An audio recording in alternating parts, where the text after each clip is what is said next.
System disorder, paediatric nervous system disorder के अंदर एक बहुत ही इंपॉर्टेंट डिजीज़ होती है, वो होती है हाइड्रोसिफिलिस। हाइड्रोसिफिलिस के अंदर क्या होता है कि CSF एक्यूमुलेशन इनटू द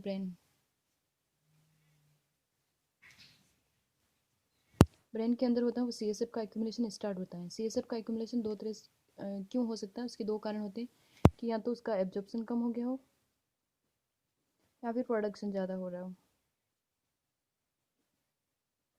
या फिर CSF फ्लो के अंदर कोई ब्लॉकेज आ गया, या फिर फ्लो डिक्रीज हो गया हो। इन दो रीजन की बेसिस पे इसको टू टाइप में डिवाइड किया गया है। टू टाइप ऑफ हाइड्रोसिफिलिस होते हैं। फर्स्ट, एब्जॉर्प्शन या प्रोडक्शन के अंदर प्रॉब्लम होती है तो उसको बोलते हैं कम्युनिकेटिंग हाइड्रोसिफिलिस, या फिर ब्लॉकेज या फ्लो के अंदर प्रॉब्लम हो रही है तो उसको बोलते हैं नॉन कम्युनिकेटिंग।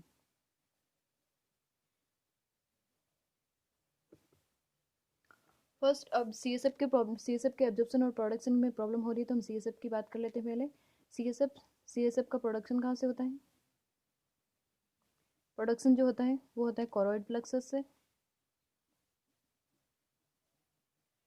0.5 ml पर मिनट या फिर 30 ml पर आवर भी बोल सकते हैं। एब्जॉर्प्शन एब्जॉर्प्शन जो होता है सब एरकोनॉइड विलोई के अंदर होता है। सब एरकोनॉइड विलोई जो होती है सब एरकोनॉइड स्पेस के अंदर होती है और वो एब्जॉर्प्शन करती हैं CSF का। इसके अलावा CSF का अमाउंट जो होता है नॉर्मल 120 टू 150 ml, और इसकी वजह से जो प्रेशर क्रिएट होता है उसको बोलते हैं इंट्राक्रेनियल प्रेशर। इसकी नॉर्मल रेंज होती है 5 टू 15 mm ऑफ Hg। इसके अलावा CSF के फ्लो की बात कर लेते हैं। CSF का फ्लो कोरोइड प्लेक्सस से प्रोड्यूस हुआ, कोरोइड प्लेक्सस से लेटरल वेंट्रिकल में जाता है, लेटरल वेंट्रिकल से थर्ड वेंट्रिकल में, फोरामेन ऑफ मोनरो के थ्रू,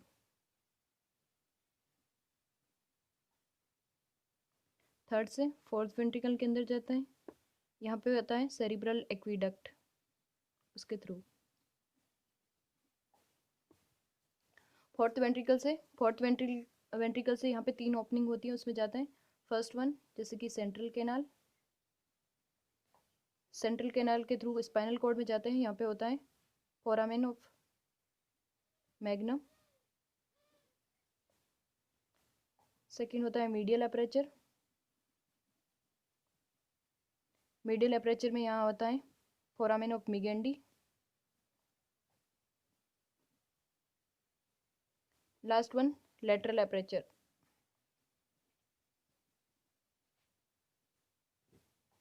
लेटरल अपर्चर में होता है फोरामेन ऑफ प्लस्का।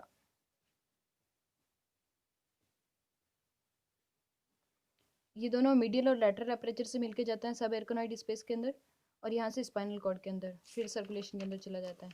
नेक्स्ट, इसके बाद बात करते हैं कॉजेज़ की। कॉजेज़ ऑफ हाइड्रोसिफिलिस में बी कंजेनाइटल और एक्वायर्ड। कंजेनाइटल कॉजेज़ फर्स्ट होते हैं। कंजेनाइटल कॉजेज़ की बात करें तो इसके अंदर या तो मैटरनल इन्फेक्शन जैसे कि टॉर्च का इन्फेक्शन, दूसरा हो गया brain malformation, may be during the developmental period of embryo there is some brain malformation may be cause the हाइड्रोसिफिलिस।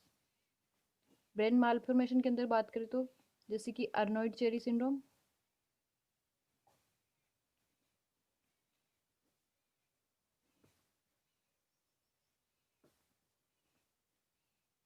अर्नोइड Chiari syndrome के अंदर क्या होता है कि ब्रेन स्टेम प्लस सेरिबेलम सबके सब हर्निएट हो जाते हैं स्पाइनल कॉर्ड के अंदर।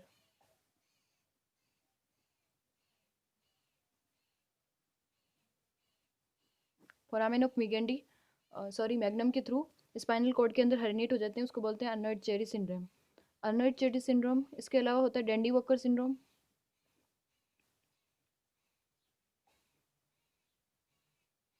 डेंडी वॉकर सिंड्रोम में क्या होकर जैसे कि फोरामेन ऑफ लस्का और फोरामेन ऑफ मिगेंडी होते हैं, उनकी नैरोइंग हो जाती है और थर्ड वेंट्रिकल के अंदर जो होता है वो फोर्थ वेंट्रिकल के अंदर सिस्ट फॉर्म हो जाता है सीएसएफ एक्यूमुलेशन की वजह से, उसको बोलते हैं Dandy Walker syndrome. Then third one is stenosis of cerebral एक्वीडक्ट।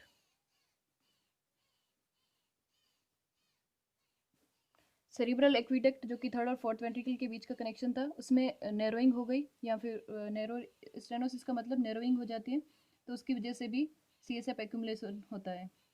अब ये सारी माल फॉर्मेशन की वजह से हो रहा था, इसलिए इसको बोलते हैं नॉन कम्युनिकेटिंग। ये सारे जितने भी मेटरनल ब्रेन माल फॉर्मेशन की वजह से जो हो रहे हैं, तो इनमें सब में ब्लॉकेज होगा और ये सब फ्लो में प्रॉब्लम क्रिएट कर रहे हैं, इसलिए इसको बोलते हैं नॉन कम्युनिकेटिंग। ये सारे ब्रेन माल फॉर्मेशन वाले नॉन कम्युनिकेटिंग हाइड्रोसिफिलिस कोज करते हैं। इसके अलावा एक्वायर्ड की बात करें, एक्वायर्ड के अंदर जैसे कि ब्रेन इन्फेक्शन या तो मेनिंजेस का होता है तो उसको बोलते हैं मेनिंजाइटिस, या फिर ब्रेन पेरेनकाइमा, ब्रेन पेरेनकाइमा का इन्फेक्शन बोलते हैं एंसिफेलाइटिस। इसके अलावा कोई ब्रेन ट्यूमर, ब्रेन ट्यूमर में मेनली क्वेश्चन बनता है यहाँ पे hydrocephalus brain tumour, most common brain tumour कौन सा होता है, तो ब्रेन ट्यूमर होता है मेडुलोब्लास्टोमा।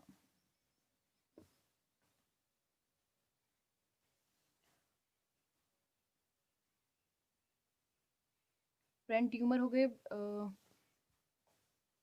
उसके बाद कोई बर्थ इंजरी,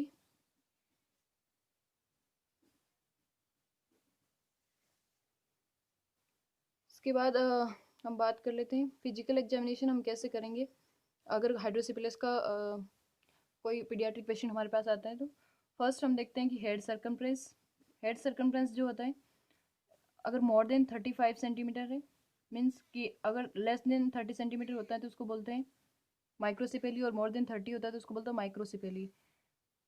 मैक्रोसिपेली।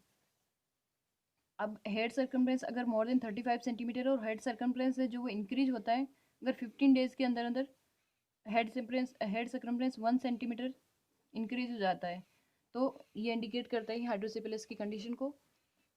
उसके अलावा स्कल प्रकशन करने पर क्रैकड पॉट साउंड सुनाई देती है, फूटे मटके की जैसी आवाज़ सुनाई देती है स्कल प्रकशन पे। यहाँ पे इसको एक साउंड बोलते हैं, उसको बोलते हैं मैकवॉन साउंड। यहाँ से भी क्वेश्चन बनता है मैकवॉन साउंड कौन सी डिजीज में सुनाई देती है और कब सुनाई देती है। स्कल प्रकशन पे क्रैकड पॉट साउंड सुनाई देती है, उसको बोलते हैं मैकवॉन साउंड, और वो हाइड्रोसिफिलिस की कंडीशन को इंडिकेट करती है।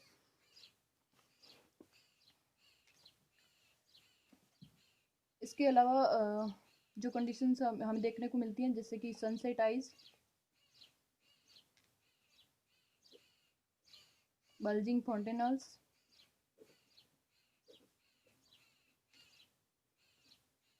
थिन और वाइड सूचर लाइन,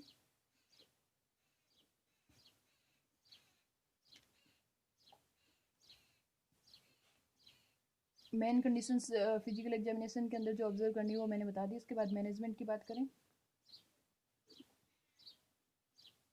मैनेजमेंट के अंदर अगर कम्युनिकेटिंग का करना है तो मेडिकल मैनेजमेंट करते हैं। कम्युनिकेटिंग में क्या होता है कि एब्जॉर्प्शन या प्रोडक्शन के अंदर प्रॉब्लम हो रही है तो इसके लिए एसिटोजोलामाइड जो कि एब्जॉर्प्शन को कम कर प्रोडक्शन को कम कर देती है, और इसके अलावा गिल्सरोल भी देते हैं। और नॉन कम्युनिकेटिंग के अंदर सर्जिकल इंटरवेंशन करते हैं, जैसे कि वेंट्रिकुलो एट्रियम संटिंग होती है, या फिर वेंट्रिकुलो पेरिटोनियम संटिंग, या फिर थर्ड वेंट्रिकुलो स्टोमी।